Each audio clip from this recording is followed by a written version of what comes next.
रोमीहरूलाई पावलको पत्र अध्याय 1।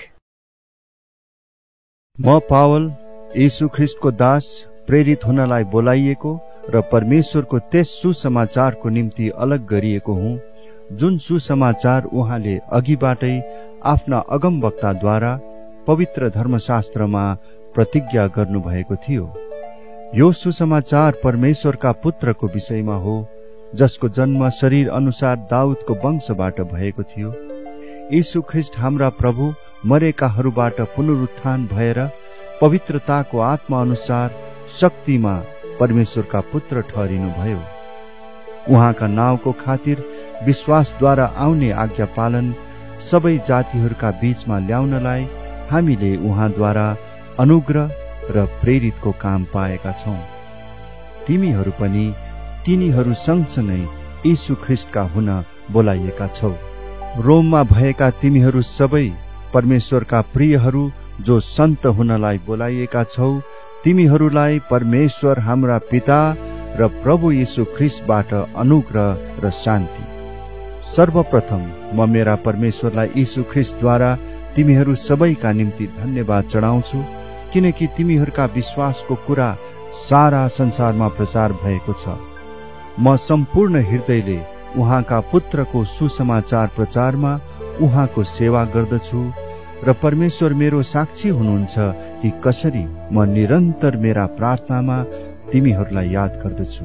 अनि यो माग्दछु कि कुनै किसिमले परमेश्वरको इच्छाद्वारा आखिरमा म तिमीहरू कहाँ आउन सफल हुन सकूं, किनभने तिमीहरूलाई बलिया पार्नलाई केही आत्मिक वरदान तिमीहरूलाई दिन सकूं भनेर म तिमीहरूलाई भेट्ने उत्कट इच्छा गर्दछु।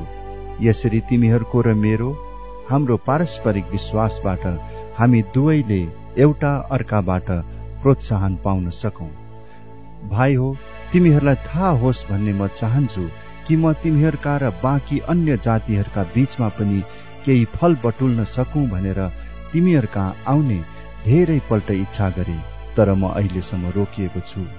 ग्रीक होस् वा अरू असभ्य जाति, बुद्धिमान होस् वा निर्बुद्धि, सबैको म ऋणी छु। यसैले सकेसम्म तिमी रोममा हुनेहरूलाई पनि सुसमाचार प्रचार गर्न म उत्सुक छु, किनकि सुसमाचारसँग म शर्माउँदिन, किनभने विश्वास गर्ने प्रत्येकका मुक्तिको निम्ति यो परमेश्वरको शक्ति हो, पहिले यहुदीहरूका निम्ति र अन्य जातिहरूका निम्ति पनि। किनकि सुसमाचारमा परमेश्वरबाट आउने धार्मिकता प्रकट भएको छ। त्यो धार्मिकता जो चाहिँ सम्पूर्ण रूपले विश्वासद्वारा नै आउँछ। यस्तो लेखिएको छ, धर्मी चाहिँ विश्वासद्वारा नै जिउने छ। परमेश्वरको क्रोध ती मानिसहरूका सारा भक्तिहीनता र दुष्टताको विरुद्ध स्वर्गबाट प्रकट भएको छ, जसले सत्यलाई तिनीहरूका अधर्मले दबाइराखेका छन्। परमेश्वरको विषयमा जान्न सकिने कुरा तिनीहरूमा प्रष्टै छ, किनकि परमेश्वरले तिनीहरूलाई त्यो कुरा देखाइदिनु भएको छ। उहाँको अदृश्य गुण अर्थात् उहाँको अनन्त शक्ति र ईश्वरीय स्वभाव संसारको सृष्टिदेखि नै बनाइएका थोकहरूमा छर्लङ्गै देखिएको छ। यसैले यिनीहरूलाई कुनै किसिमको बहाना छैन, किनकि परमेश्वरलाई चिनेर पनि तिनीहरूले परमेश्वरलाई दिनुपर्ने महिमा दिएनन्, न त धन्यवाद नै चढाए। तर तिनीहरू आफ्ना विचारमा बेकम्मा भए र तिनीहरूको मूर्ख मन अझ अँध्यारो भयो। बुद्धिमान छु भन्ने दाबी गरे तापनि तिनीहरू मूर्खै भए र तिनीहरूले विनाशी मानिस, चराचुरुङ्गी, चारखुट्टे जनावर र घस्रने जीवहरूका मूर्तिका रूपसँग अविनाशी परमेश्वरको महिमा साटफेर गरे।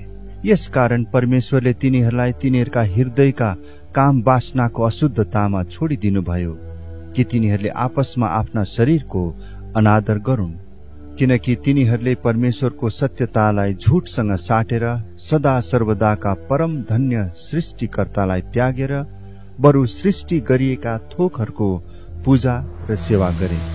यसै कारण परमेश्वरले तिनीहरूलाई लाज मर्दो कामुकताको निम्ति छोडिदिनु भयो। तिनीहरूका स्त्रीहरूले आफ्ना स्वाभाविक व्यवहारलाई अस्वाभाविक व्यवहारमा परिवर्तन गरे र त्यसरी नै स्त्रीतर्फको स्वाभाविक व्यवहार त्यागेर एक दोस्रा तर्फ कामुकताको जलनमा पुरुषहरूसितै निर्लज्ज काम गरे र आफ्नै शरीरमा आफ्ना कसुरको उचित दण्ड भोगे। यसरी तिनीहरूले परमेश्वरलाई मान्यता दिन नचाहेका हुनाले परमेश्वरले तिनीहरूलाई भ्रष्ट मनका अवस्थामा अनुचित आचरणको निम्ति त्यागिदिनुभयो। तिनीहरू सबै किसिमका बदमाशी, दुष्टता, लोभ, इबीले भरिएका छन्। तिनीहरू डाह, हत्या, झैझगडा, छल, बदख्वाइले भरिएका हुन्छन् र तिनीहरू कुराउटे र बदनाम गर्ने, परमेश्वरलाई घृणा गर्ने, ढिठ, अहंकारी, अभिमानी, दुष्ट कुरा रची हिँड्ने, बाबुआमाको आज्ञा पालन नगर्ने, मूर्ख, विश्वासघाती, निर्दयी र क्रूर हुन्छन्। यस्ता काम गर्नेहरू मृत्युको योग्य हुन्छन् भन्ने परमेश्वरको धार्मिक विधान जान्दा जान्दै पनि तिनीहरू यी काम गर्ने मात्र होइनन्, तर यस्ता गर्नेहरूसँग पूर्ण सहमत पनि हुन्छन्। रोमी अध्याय 2। यसकारण अर्कालाई दोष लाउने ए मानिस, तिमी जो सुकै भए तापनि केही बहाना छैन, किनकि जेमा तिमी अर्कालाई दोष लगाउँछौ त्यसैमा आफै पनि दोषी ठहरिनेछौ, किनभने तिमी दोष लाउनेले पनि त्यही काम गर्छौ। यस्ता काम गर्नेहरूमाथि परमेश्वरको इन्साफ ठिकसँग पर्छ भनेर हामी जान्दछौ। ए मानिस, तिमीले यस्ता काम गर्नेहरूलाई दोष लाउँछौ र आफै पनि त्यही काम गर्छौ भने के परमेश्वरको इन्साफबाट उम्कन्छु भने तिमी ठान्छौ? अथवा परमेश्वरको कृपाले तिमीलाई पश्चातापमा डोर्याउँछ भन्ने थाहा नपाएर के तिमी उहाँको दया, सहनशीलता र धैर्यको प्रशस्ततालाई तुच्छ ठान्छौ? तर परमेश्वरको धार्मिक इन्साफ प्रकट हुने त्यस क्रोधका दिनको लागि आफ्नो कठोर र अपश्चातापी हृदयले गर्दा तिमीले आफ्नो निम्ति क्रोध थुपारिरहेछौ। किनकि उहाँले हरेक मानिसलाई उसको काम अनुसार दिनुहुनेछ। धैर्यसँग असल काम गरेर महिमा, इज्जत र अमरत्व खोज्नेहरूलाई चाहिँ उहाँले अनन्त जीवन दिनुहुनेछ। तर झगडालु, सत्यको पालन नगर्ने र दुष्टतामा हिँड्नेहरूमाथि चाहिँ क्रोध र रिस पर्नेछ। खराब काम गर्ने हरेक मानिसमाथि संकष्ट र आपद आइपर्नेछ, पहिले यहुदीमाथि र अन्य जातिहरूमाथि पनि। तर असल काम गर्ने हरेकलाई पहिले यहुदीलाई अनि अन्य जातिलाई पनि गौरव, इज्जत र शान्ति प्राप्त हुनेछ, किनकि परमेश्वरले पक्षपात गर्नुहुन्न। सबै जसले व्यवस्था बिना पाप गरेका छन् तिनीहरू व्यवस्था बिना नै नष्ट पनि हुनेछन्, र व्यवस्था मुनि रहेर पनि पाप गर्नेहरूको इन्साफ व्यवस्थाद्वारा नै हुनेछ। किनकि व्यवस्था शून्यहरू परमेश्वरको सामुन्ने धर्मी ठहरिँदैनन्, तर व्यवस्था पालन गर्नेहरू धर्मी ठहरिनेछन्। किनकि व्यवस्था नहुने अन्य जातिहरू स्वभावैले व्यवस्था अनुसारका काम गर्दछन् भने तिनीहरूको व्यवस्था नभए तापनि तिनीहरू आफ्ना निम्ति आफै व्यवस्था हुन्छन्। व्यवस्थाले चाहेका कुराहरू आफ्ना हृदयमा लेखेका तिनीहरू देखाउँछन् र तिनीहरूको आफ्नै विवेकले पनि गवाही दिन्छ र तिनीहरूका विचारहरूले कहिले तिनीहरूलाई दोस्याउँछन् र कहिले समर्थन गर्छन्। यो त्यस दिन हुनेछ जब परमेश्वरले मैले प्रचार गरेको सुसमाचार अनुसार येशू ख्रीष्टद्वारा मानिसहरूका गुप्त कुराको इन्साफ गर्नुहुनेछ। तर यदि तिमी यहुदी हुँ भन्ने व्यवस्थामा भर परेर परमेश्वरसँगको सम्बन्धमा घमण्ड गर्दछौ र उहाँको इच्छा जान्दछौ र व्यवस्थाबाट सिकाइएका उत्तम कुराहरू मन्जुर गर्दछौ, तर यदि तिमीलाई यो निश्चय छ कि तिमी अन्धाको अगुवा हौ, अन्धकारमा हुनेहरूका निम्ति ज्योति हौ, मूर्खहरूलाई सुधार्छौ, अपरिपक्वहरूलाई शिक्षा दिन्छौ, किनभने व्यवस्थामा नै सम्पूर्ण बुद्धि र सत्यता प्राप्त गरेका छौ। यसरी जब तिमी अरूहरूलाई सिकाउँछौ त के आफूलाई चाहिँ सिकाउँदैनौ? जब तिमी चोरीको विरुद्धमा प्रचार गर्छौ के तिमी आफै चाहिँ चोरी गर्छौ? तिमी जसले व्यभिचार नगर भनी भन्छौ के तिमी आफै व्यभिचार गर्छौ? तिमी जो मूर्तिहरू घिनाउँछौ के तिमी आफै मन्दिरहरू लुट्छौ? तिमी जो व्यवस्थामा घमण्ड गर्दछौ के व्यवस्था उल्लङ्घन गरेर परमेश्वरको अनादर गर्छौ? किनभने लेखिएको छ, अन्य जातिहरूका बीचमा परमेश्वरको नाउँ तिमीहरूद्वारा नै निन्दित भएको छ। व्यवस्था पालन गर्दछौ भने त खतनाबाट साँच्चै लाभ हुन्छ, तर व्यवस्था उल्लङ्घन गर्दछौ भने त तिम्रो खतना बेखतना हुन्छ। यदि शरीरमा बेखतना भएकोले व्यवस्थाका धार्मिक विधान पालन गर्दछ भने के त्यसको बेखतना खतना नै गनिने छैन र? तब शरीरमा खतना नभएर पनि व्यवस्था चाहिँ पालन गर्नेहरूले लिखित व्यवस्था भएका र खतना पनि भएका तिमीहरू व्यवस्था उल्लङ्घन गर्नेहरूलाई दोषी ठहराउँछन्। बाहिरी रूपले मात्र यहुदी हुने चाहिँ साँचो यहुदी होइन, त्यसरी नै साँचो खतना पनि बाहिरी र शारीरिक कुरा होइन। यहुदी त्यो हो जो भित्री रूपले यहुदी हो, र साँचो खतना चाहिँ हृदयको कुरो हो। यो आत्मिक कुरा हो, लिखित व्यवस्थाको कुरा होइन। यस्तो मानिसको प्रशंसा मानिसहरूबाट होइन, तर परमेश्वरबाट हुन्छ। रोमी अध्याय 3। अब यहुदीलाई के फाइदा छ त, अथवा खतनाको के मोल? हर प्रकारले यसमा ज्यादै लाभ छ। सर्वप्रथम त परमेश्वरको बाणी यहुदीहरूलाई सुम्पिएको हो। यदि तिनीहरू मध्ये कसै कसैले विश्वास गरेनन् भने के भयो त? के तिनीहरूको अविश्वासले परमेश्वरको विश्वास योग्यतालाई रद्द तुल्याउँछ र? त्यसो नहोस्। परमेश्वर सत्य र हरेक मानिस झुटो ठहरियोस्, जस्तो लेखिएको छ, तपाई आफ्ना वचनमा ठीक ठहरिनुहोस् र इन्साफ हुँदा तपाई विजयी हुनुहोस्। तर हाम्रो अधार्मिकताले परमेश्वरको धार्मिकतालाई प्रकाशमा ल्याउँछ भने हामी के भनौं? के परमेश्वरको क्रोध हामी माथि आइपर्दा उहाँले अन्याय गर्नुहुन्छ? म मानिसले जस्तै तर्क गर्दछु, कदाचित होइन। त्यसो भए परमेश्वरले संसारको इन्साफ कसरी गर्न सक्नुहुन्थ्यो र? तर यदि मेरो झुटले गर्दा परमेश्वरको सत्यता उहाँकै महिमाको निम्ति प्रशस्त हुन्छ भने किन पापी झैं इन्साफमा परिरहेको छु? त्यसो भए असल होस् भनेर खराबी नै किन नगर्ने त? कोही मानिसहरूले हामी त्यसै भन्छौं भनी हामीलाई निन्दापूर्ण दोष लाउँछन्। तिनीहरूको दोषारोपण न्यायसङ्गतै छ। उसो भए के हामी यहुदीहरू अझ असल छौं त? अवश्य छैनौं, किनकि सबै मानिस यहुदी र अन्य जातिहरू दुवै पापको बसमा छन् भनी मैले दोष लगाइसकेको छु। जसो लेखिएको छ, धर्मी कोही छैन, एकजना पनि छैन, बुझ्ने कोही छैन, परमेश्वरलाई खोज्ने कोही छैन। ती सबै बरालिएका छन्, तिनीहरू एकसाथ बेकममा भएका छन्। कसैले असल गर्दैन, असल गर्ने एकजना पनि छैन। तिनीहरूका घोक्रा खुल्ला चिहान हुन्, तिनीहरू आफ्ना जिब्राले छलका कुरा गर्छन्। सर्पको विष तिनीहरूका ओठमा छ, तिनीहरूका मुख शराब र तीता कुराले भरिएका छन्। तिनीहरूका खुट्टा रक्तपात गर्नलाई छिटा छन्। विनाश र दुर्दशा तिनीहरूको बाटोमा छन् र शान्तिको बाटो तिनीहरूले चिनेका छैनन्। तिनीहरूका आँखाको सामने परमेश्वरको भय छैन। अब हामी जान्दछौं जे जति व्यवस्थाले भन्छ, व्यवस्था मुनि हुनेहरूलाई नै भन्छ कि हरेक मुख चुप्प रहोस् र सारा संसार परमेश्वरको अघि जवाफदेही होस्।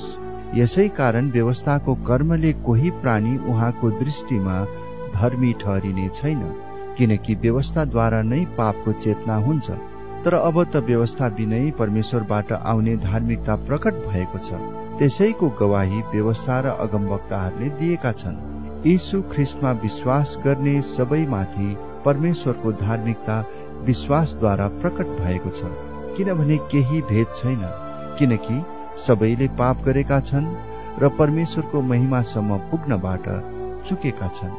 परमेश्वरका अनुग्रहको वरदानले ख्रीष्ट यीशुमा भएको उद्धारबाट तिनीहरू सित्तैमा धर्मी ठहरिएका छन्।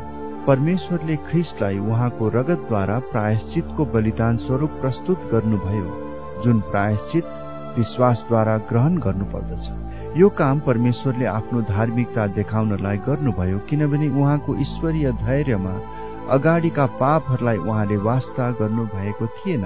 परमेश्वर आफै धर्मी हुनुहुन्छ र यीशुमा विश्वास राख्नेहरूलाई उहाँले धर्मी ठहराउनुहुन्छ भन्ने कुरा प्रमाण गर्नलाई उहाँले वर्तमान समयमा यो गर्नुभयो। तब हाम्रो घमण्ड कहाँ गयो? त्यसको त ठाउँ नै छैन। कुन सिद्धान्तमा यसो गर्ने त? यो कर्मको सिद्धान्तद्वारा हुने? कदाचित होइन। यो त विश्वासको सिद्धान्तबाट मात्र हुन सक्छ। यसकारण व्यवस्थाका कर्महरूको पालन बिना विश्वासद्वारा नै मानिस धर्मी ठहरिन्छ भनी हामी ठान्छौं। के परमेश्वर केवल यहुदीहरूकै मात्र परमेश्वर हुनुहुन्छ र? के उहाँ अन्य जातिहरूका परमेश्वर हुनुहुन्न? उहाँ अन्य जातिहरूका पनि परमेश्वर हुनुहुन्छ, किनकि परमेश्वर एउटै हुनुहुन्छ। उहाँले खतनावाललाई तिनीहरूका विश्वासको आधारमा र खतना नभएकालाई तिनीहरूको विश्वासद्वारा धर्मी ठहराउनुहुन्छ। तब के हामी यही विश्वासद्वारा व्यवस्थालाई रद्द गर्ने? कदाचित होइन, बरु हामीहरू त व्यवस्थालाई कायम पो राख्छौं। रोमी अध्याय 4। अब शरीर अनुसारका हाम्रा पुर्खा अब्राहमको सम्बन्धमा हामी के भनौं त? यदि अब्राहम कामद्वारा धर्मी ठहरिएका भए उनलाई घमण्ड गर्ने केही ठाउँ रहने थियो, तर परमेश्वरको अगाडि त होइन, किनकि पवित्र शास्त्रले के भन्छ? अब्राहमले परमेश्वरमाथि विश्वास गरे र त्यो उनको निम्ति धार्मिकता गनियो। अब काम गर्नेले जुन ज्याला पाउँछ त्यो दान होइन, तर त्यो उसको पाउने हक हो। जसले कर्म चाहिँ गर्दैन तर भक्तिहीनलाई धर्मी ठहराउनु हुने परमेश्वरमाथि भरोसा राख्दछ, त्यस्तो मानिसको विश्वास धार्मिकता गनिन्छ। परमेश्वरले कर्म बिना नै धार्मिक गर्नुहुने मानिसलाई यी वचनद्वारा दाउदले धन्यका भन्छन्। तिनीहरू धन्यका हुन् जसका अपराधहरू क्षमा भएका छन् र जसका पापहरू ढाकिएका छन्। त्यो मानिस धन्यको हो जसको पापको लेखा परम प्रभुले लिनुहुन्न। के यो आशीर्वाद खतनावालहरूका निम्ति मात्र हो कि बेखतनावालहरूका निम्ति पनि हो? अब्राहमको निम्ति त उनको विश्वास नै धार्मिकता गनिएको थियो भनी हामी भन्दछौं। तब कसरी यो उनको निम्ति धार्मिकता गनियो? उनको खतना हुनभन्दा अघि वा पछि? उनको खतना भइसकेपछि होइन, तर अघि। खतना नहुँदै विश्वासद्वारा पाउने धार्मिकताको चिन्ह वा छाप स्वरूप उनले खतना पाएका थिए। खतना बिनै विश्वास गरेर धर्मी गनिएका सबैका उनी पिता हुन् भन्ने उद्देश्यले यो भएको हो। उनी ती खतनावालहरूका पनि पिता हुन् जसका खतना भएको मात्र होइन, तर जसले विश्वासको त्यही नमुनालाई पछ्याउँछन् जुन विश्वास खतना हुन अघि हाम्रा पिता अब्राहममा थियो। संसारको उत्तराधिकारी हुनलाई अब्राहम र उनको वंशलाई दिइएको प्रतिज्ञा व्यवस्थाद्वारा आएको होइन, तर विश्वासको धार्मिकताद्वारा आएको हो। यदि व्यवस्था पालन गर्नेहरू मात्र उत्तराधिकारी हुन्छन् भने त विश्वास रद्द र प्रतिज्ञा व्यर्थ हुन्छ, किनभने व्यवस्थाले क्रोध ल्याउँछ, तर जहाँ व्यवस्था छैन त्यहाँ अपराध पनि हुँदैन। त्यसैले यो प्रतिज्ञा विश्वासमाथि निर्भर गर्दछ, यस हेतुले कि प्रतिज्ञा अनुग्रहमाथि भर परेर अब्राहमका सबै वंशहरूका निम्ति पक्का होस्। यो प्रतिज्ञा व्यवस्था पालन गर्नेहरूका निम्ति मात्र नभएर अब्राहमको जस्तो विश्वासमा हुनेहरूका निम्ति पनि हो, किनकि अब्राहम हामी सबैका पिता हुन्, जसो लेखिएको छ, मैले तलाई धेरै जातिहरूका पिता बनाएको छु। जुन परमेश्वरमाथि अब्राहमले विश्वास गरे उहाँको दृष्टिमा उनी हामी सबैका पिता हुन्। उहाँले मरेकाहरूलाई पनि जीवन दिनुहुन्छ र अस्तित्वमा नभएका थोकहरूलाई बोलाए अस्तित्वमा ल्याउनुहुन्छ। तेरा सन्तान पनि यस्तै असंख्य हुनेछन् भनेर परमेश्वरले भन्नुभए अनुसार आशा पटक्कै नहुँदा पनि अब्राहमले आशा राखी विश्वास गरे र यसरी उनी धेरै जातिहरूका पिता बने।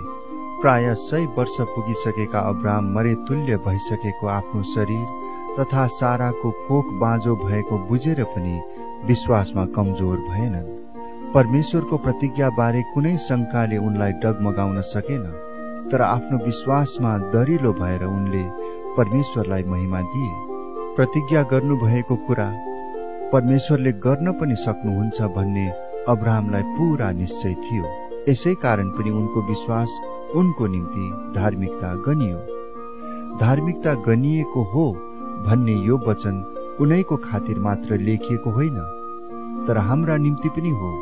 हामी जसले यीशु हाम्रा प्रभुलाई मरेकाहरूबाट जीवित पार्नुहुने माथि विश्वास गर्छौं, यो हाम्रा निम्ति पनि गनिनेछ। उहाँ हाम्रा अपराधहरूका निम्ति मारिनुभयो र हामीलाई धर्मी तुल्याउनलाई जीवित पारिनुभयो। रोमी अध्याय 5। यसै कारण विश्वासद्वारा धर्मी ठहरिएर हाम्रा प्रभु येशू ख्रीष्टद्वारा परमेश्वरसँग हाम्रो मिलाप भएको छ। उहाँद्वारा हामीले यस अनुग्रहमा विश्वासद्वारा प्रवेश पाएका छौं। यस अनुग्रहमा हामी खडा छौं र परमेश्वरका महिमाको सहभागी हुने हाम्रो आशामा हामी रमाउँछौं। यति मात्र होइन, तर हामी आफ्नो संकष्टमा रमाउँछौं, यो जानेर कि संकष्टले सहनशीलता उत्पन्न गराउँछ, सहनशीलताले चरित्र र चरित्रले आशा उत्पन्न गराउँछ। आशाले हामीलाई निराशा गराउँदैन, किनकि हामीलाई दिइएका पवित्र आत्माद्वारा परमेश्वरको प्रेम हाम्रा हृदयमा खनाइएको छ, किनकि हामी दुर्बल हुँदा नै ख्रीष्ट अधर्मीहरूका निम्ति ठिक समयमा मर्नुभयो। धार्मिक मानिसको निम्ति मर्न तयार हुने कोही बिरलै पाइएला। कतै असल मानिसको निम्ति कसैले मर्ने आँट गरी पनि हाल्ला। तर परमेश्वरले हाम्रा निम्ति उहाँको प्रेम यसैमा देखाउनुहुन्छ कि हामी पापी छँदै ख्रीष्ट हाम्रा निम्ति मर्नुभयो। यसकारण उहाँको रगतद्वारा धर्मी ठहरिएका हुनाले झन बढी हामी परमेश्वरको क्रोधबाट उहाँद्वारा बचाइनेछौँ। किनकि हामी शत्रु छँदै उहाँका पुत्रको मृत्युद्वारा परमेश्वरसँग हाम्रो मिलाप भएको थियो भने झन बढी अब उहाँसँगै मिलाप भएका हुनाले ख्रीष्टको जीवनद्वारा हामी बचाइनेछौँ। यति मात्र होइन, तर हाम्रा प्रभु येशू ख्रीष्टद्वारा परमेश्वरमा हामी रमाउँदै पनि छौँ। उहाँद्वारा अब हामीलाई परमेश्वरसँग मिलाप प्राप्त भएको छ। एउटा मानिसद्वारा संसारमा पाप आयो र पापबाट मृत्यु। यसरी सबै मानिसले पाप गरेका हुनाले सबै मानिसमा मृत्यु फैलियो। व्यवस्था दिइन अघि पनि संसारमा पाप थियो, तर जहाँ व्यवस्था छैन त्यहाँ पापको लेखा पनि हुँदैन। आदमदेखि लिएर मोसासम्मका मानिसहरूमाथि मृत्युले राज्य गर्यो। तिनीहरूमाथि पनि जसले आदमले गरे जस्तो अपराध गरेका थिएनन्। ती आदम चाहिँ आउनु हुनेको प्रतिरूप थिए। सित्तैको वरदान र त्यस अपराधमा केही समानता छैन, किनकि एउटा मानिसको अपराधले गर्दा धेरै मरे भने त झन बढी परमेश्वरको अनुग्रह र एउटा मानिसको अर्थात् यीशु ख्रीष्टद्वारा आएको सित्तैको वरदान धेरैका निम्ति प्रशस्त भयो। सित्तैको वरदान चाहिँ त्यस एकजना मानिसको पापको नतिजा जस्तै होइन, किनकि एउटा अपराधको इन्साफले दण्डको आज्ञा ल्यायो, तर धेरै अपराधका पछि आउने सित्तैको वरदानले निर्दोषीकरण ल्याउँछ। यदि एउटै मानिसको अपराधले गर्दा त्यस मानिसद्वारा मृत्युले राज्य गर्यो भने त झन बढी प्रशस्त अनुग्रह र धार्मिकताका सित्तैको वरदान पाउनेहरूले एउटै मानिस यीशु ख्रीष्टद्वारा जीवनमा राज्य गर्नेछन्। यसैले जसरी एउटै मानिसको अपराधले सबै मानिसहरू दण्डका भागीदार बने, त्यसरी नै एउटै मानिसको धार्मिकताको कामले सबै मानिसका निम्ति छुटकारा र जीवन ल्याउँछ। किनकि जसरी एउटै मानिसको अनाज्ञाकारिताले धेरैजना पापी बनाइए, त्यसै गरी एकैजनाको आज्ञाकारिताद्वारा धेरैजना धार्मिक बनाइने छन्। व्यवस्था आयो र अपराधको वृद्धि भयो, तर जहाँ पाप बढ्यो अनुग्रह झन बढी मात्रामा बढ्यो। यस हेतुले कि जसरी पापले मृत्युमा राज्य गर्यो, त्यसै गरी यीशु ख्रीष्ट हाम्रा प्रभुद्वारा अनुग्रहले धार्मिकताद्वारा अनन्त जीवनसम्म राज्य गरोस्। रोमी अध्याय 6। अब हामी के भनौं? के अनुग्रह प्रशस्त मात्रामा होस् भनेर हामी पापमा लागिरहौं त? त्यसो नहोस्। हामी जो पापको लेखी मर्यौं त कसरी हामी अझै त्यसैमा जिउनु? के तिमीहरू जान्दैनौ हामी सबै जतिले ख्रीष्ट येशूमा बप्तिस्मा लियौं उहाँकै मृत्युमा बप्तिस्मा लिएका थियौं। यसकारण बप्तिस्माद्वारा हामी मृत्युमा उहाँसँगै गाडियौं, ताकि जसरी पिताको महिमाद्वारा ख्रीष्ट मरेकाहरूबाट जीवित पारिनुभयो, त्यसरी हामी पनि नयाँ जीवनको मार्गमा हिँडौं। यदि उहाँको मृत्युमा हामी उहाँसँग एउटै भएका छौं भने उहाँको पुनरुत्थानमा पनि निश्चय नै हामी उहाँसँगै एक हुनेछौं। हामी जान्दछौं कि हाम्रो पुरानो मनुष्यत्व उहाँसँग क्रुसमा टाँगियो, ताकि हाम्रो पापमय शरीर नाश होस् र अब उसो हामी पापका कमारा नहौं। किनभने जो मरेको छ त्यो पापबाट मुक्त भएको छ। तर यदि हामी ख्रीष्टसँग मरेका छौं भने त उहाँसँग जिउने पनि छौं भन्ने विश्वास गर्दछौं। हामी जान्दछौं कि ख्रीष्ट मरेकाहरूबाट जीवित भएर फेरि मर्नुहुने छैन। अब उसो उहाँमाथि मृत्युको राज्य हुँदैन। जुन मृत्युमा उहाँ मर्नुभयो त्यो पापको लेखी सधैँको लागि एकैपल्ट मर्नुभयो। तर जुन जीवनमा उहाँ जिउनुहुन्छ त्यो परमेश्वरको निम्ति जिउनुहुन्छ। यसै गरी तिमीहरूले पनि आफू आफूलाई पापको लागि मरेका तर ख्रीष्ट येशूमा परमेश्वरको लागि जीवित भएका ठान्नुपर्छ। यसकारण शरीरका अभिलाषा अनुसार चल्नु नपरोस् भनी तिमीहरूका मरणशील शरीरमा पापलाई राज्य गर्न नदेऊ।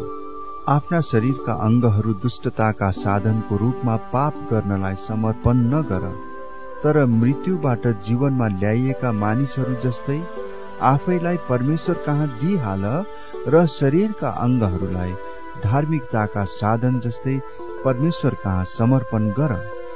किनकि पापले तिमीहरूमाथि राज्य गर्ने छैन, किनकि तिमीहरू व्यवस्थाको अधीनमा छैनौ तर अनुग्रहको अधीनमा छौ। अब के हामी व्यवस्थाको अधीनमा छैनौ तर अनुग्रहको अधीनमा छौ भनेर पाप गर्ने त? कदापि होइन। के तिमीहरू जान्दैनौ आज्ञाकारी कमाराको रूपमा आफैलाई जसका समर्पण गर्छौ, जसको आज्ञा तिमी पालन गर्छौ त्यसको कमारा पनि हुन्छौ? कि त मृत्युतिर लाने पापको कमारा अथवा धार्मिकतातिर लाने आज्ञाकारिताको? तर परमेश्वरलाई धन्यवाद होस् कि तिमीहरू जो एकपल्ट पापका कमारा थियौ, अब जुन शिक्षाको नमुनामा तिमीहरू सुम्पिएका थियौ त्यो हृदयले पालन गर्ने भएका छौ। तिमीहरू पापबाट मुक्त गराइएर धार्मिकताका कमारा बनेका छौ। तिमीहरूमा रहेको मानवीय कमजोरीको कारणले म तिमीहरूले बुझ्न सकिने भाषामा बोलिरहेको छु। किनकि जसरी तिमीहरूले एकपल्ट आफ्ना अंगहरूलाई अशुद्धता र झन बढी अपराधका निम्ति समर्पण गर्यौ, अब त्यसरी नै पवित्रकरणको निम्ति आफ्ना अंगहरूलाई धार्मिकताको निम्ति समर्पण गर। तिमीहरू पापका कमारा भएको बेलामा चाहिँ धार्मिकताको लेखी स्वतन्त्र थियौ।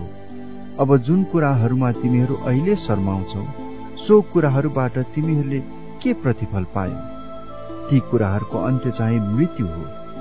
तर अब तिमीहरू पापबाट मुक्त भई परमेश्वरका कमारा भएका छौ, अनि तिमीहरूले पाउने प्रतिफल चाहिँ पवित्रकरण हो र त्यसको अन्त्य चाहिँ अनन्त जीवन। किनकि पापको ज्याला मृत्यु हो, तर परमेश्वरको सित्तैको वरदान ख्रीष्ट येशू हाम्रा प्रभुमा अनन्त जीवन हो। रोमी अध्याय 7। भाइ हो, के तिमीहरू जान्दैनौ? म व्यवस्था जान्नेहरूसँग बोलिरहेछु कि मानिसको जीवन कालसम्म मात्र व्यवस्था लागू रहन्छ। उदाहरणको लागि एउटी विवाहिता स्त्री उसको पति बाँचुन्जेल आफ्नो पतिसँग कानूनले बाँधिएकी हुन्छे। तर यदि उसको पति मर्यो भने पति सम्बन्धको कानूनबाट ऊ मुक्त हुन्छे। यसै गरी पति जीवित छँदै ऊ अर्को पुरुषसँग बस्न गई भने ऊ व्यभिचारिणी कहलाइन्छे। तर पति मर्यो भने ऊ त्यस कानूनबाट मुक्त हुन्छे र अर्को पुरुषसँग विवाह गरी भने पनि ऊ व्यभिचारिणी हुँदिन। यसरी मेरा भाइ हो, तिमीहरू पनि ख्रीष्टको शरीरद्वारा व्यवस्थाको लेखी मरेका छौ, ताकि तिमीहरू अर्को मानिस अर्थात् मृत्युबाट जीवित हुनुभएका ख्रीष्टसँग एक हौ र हामी परमेश्वरको निम्ति फल फलाऊ। जब हामी पाप स्वभावमा जीवन बिताइरहेका थियौं, तब मृत्युको फल फलाउनलाई व्यवस्थाले उत्तेजित गराएका हाम्रा पापमय कुअभिलाषाहरूले हाम्रा अंगहरूमा काम गर्दथे।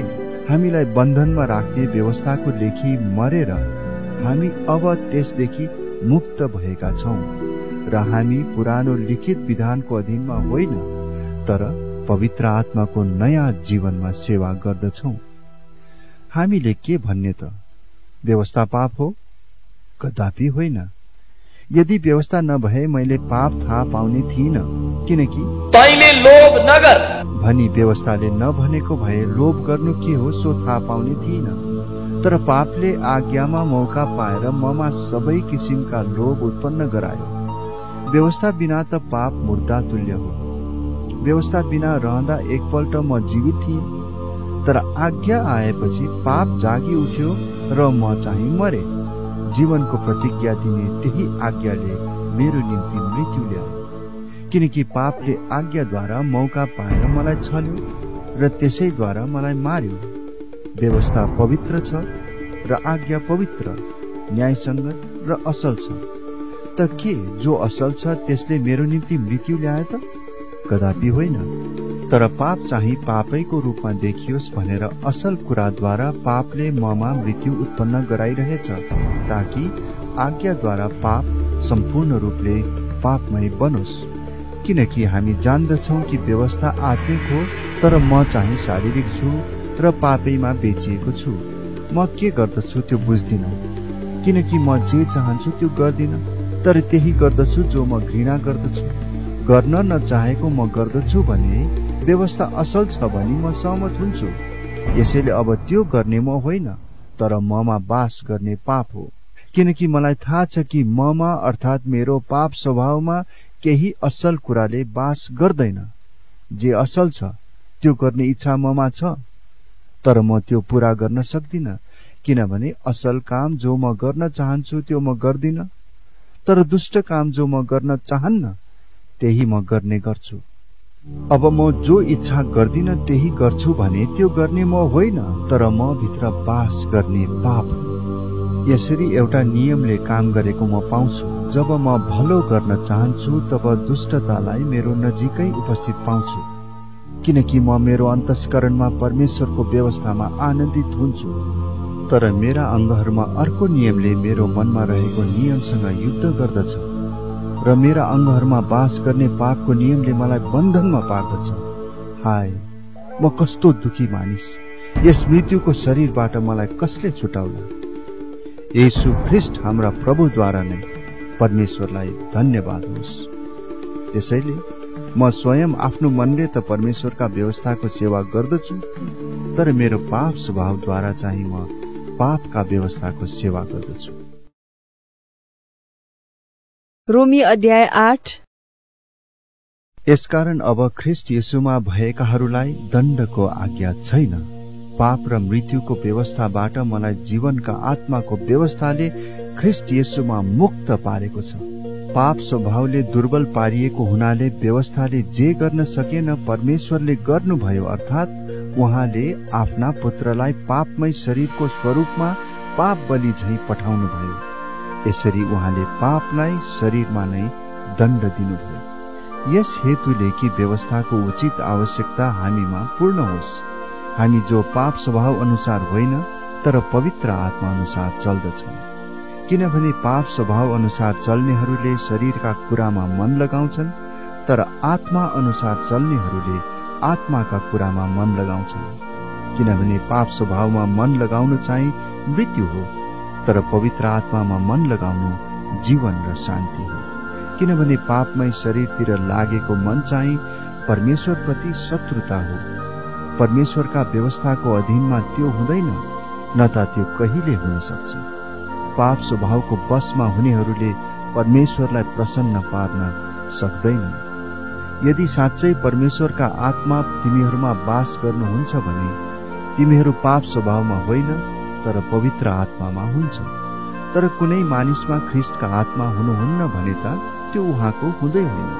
यदि ख्रीष्ट तिमीहरूमा हुनुहुन्छ भने पापको कारणले तिमीहरूका शरीर मरेका भए तापनि तिमीहरूका आत्मा धार्मिकताको कारणले जिउँदा हुन्छ।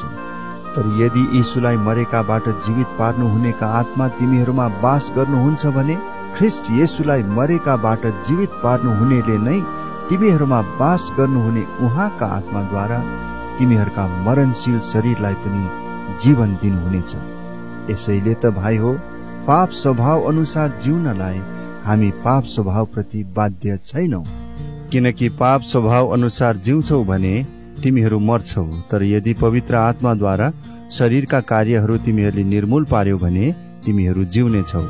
किनभने सबै जो परमेश्वरका आत्माले डोर्याइएका हुन्छन् तिनीहरू नै परमेश्वरका सन्तान हुन्। किनभने फेरि डरमा पर्नलाई दासत्वको आत्मा तिमीहरूले पाएका छैनौ, तर तिमीहरूले धर्मपुत्र हुने आत्मा पाएका छौ। यसैले जब हामी परमेश्वरलाई अब्बा पिता भनी पुकार्छौं, त्यो चाहिँ हामी परमेश्वरका सन्तान हौ भनी पवित्र आत्माले हाम्रो आत्मासँग गवाही दिनुभएको हो। र सन्तान हौ भने त उत्तराधिकारी पनि हौ, परमेश्वरका उत्तराधिकारी र ख्रीष्टसँग साझै उत्तराधिकारी। यदि उहाँसँग दुःख भोग्छौं भने त हामी उहाँसँगै महिमित पनि हुनेछौं। म विचार गर्दछु कि हामीमा जुन महिमा प्रकट गरिनेछ त्यससँग वर्तमान समयका कष्टहरू तुलना गर्न योग्य छैनन्। सृष्टि बडो उत्कण्ठाले परमेश्वरका पुत्रहरू प्रकट हुने कुराको प्रतीक्षा गर्छ। सृष्टि व्यर्थताको वशमा पारियो, त्यसको आफ्नै इच्छाले होइन, तर उहाँको इच्छाले, जसले त्यसलाई वशमा पार्नुभयो। यसै आशामा कि सृष्टि त्यसको आफ्नै विनाशको बन्धनबाट मुक्त गराइनेछ र त्यसले पनि परमेश्वरका सन्तानको महिमित स्वतन्त्रता प्राप्त गर्नेछ। हामी जान्दछौँ सारा सृष्टि अहिलेसम्म एकसाथ प्रसव वेदनाको आर्तनाद गरिरहेछ। सृष्टि मात्र होइन, तर हामी आफै पनि, जसमा पवित्र आत्माको पहिलो फल छ, सन्तानको रूपमा ग्रहण गरिनलाई, अर्थात् हाम्रो देहको उद्धारको निम्ति प्रतीक्षा गरेर हामी आफै पनि भित्रै आर्तनाद गर्दछौँ, किनकि यही आशामा हामीले मुक्ति पाएका थियौँ। अब देखिने चाहिँ आशा त आशा नै होइन, किनकि देखेका कुराको आशा कसले गर्छ र? तर यदि हामी आफूले नदेखेका कुराको आशा गर्छौं भने धैर्य साथ हामी त्यसको प्रतीक्षा गर्छौं। त्यसै गरी पवित्र आत्माले पनि हाम्रो दुर्बलतामा सहायता गर्नुहुन्छ।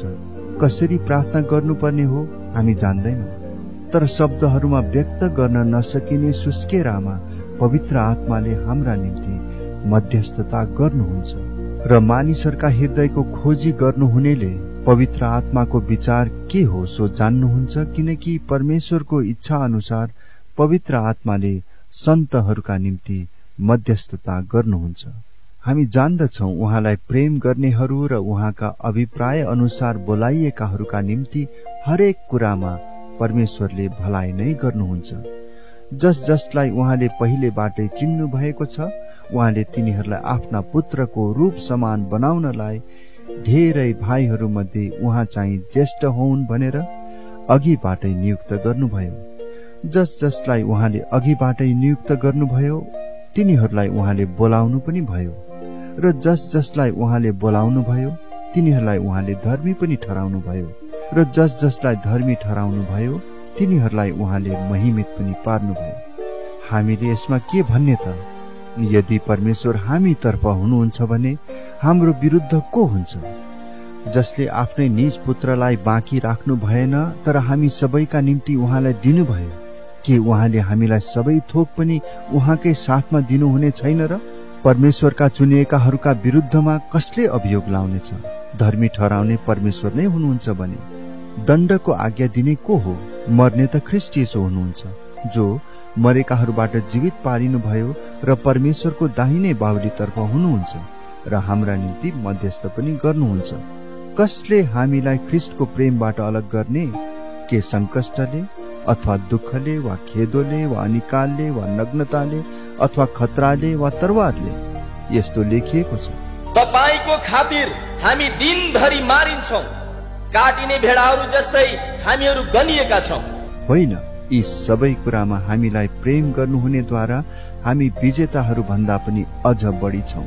किनकि म यो पक्का गरी जान्दछु कि मृत्युले वा जीवनले, स्वर्गदूतहरूले वा प्रधानताहरूले, वर्तमानका कुराहरूले वा पछि हुने कुराहरूले वा शक्तिहरूले, उचाइले वा गहिराईले वा सारा सृष्टिमा भएका कुनै पनि कुराले ख्रीष्ट येशू हाम्रा प्रभुमा भएका परमेश्वरको प्रेमबाट हामीलाई अलग गर्न सक्ने छैन।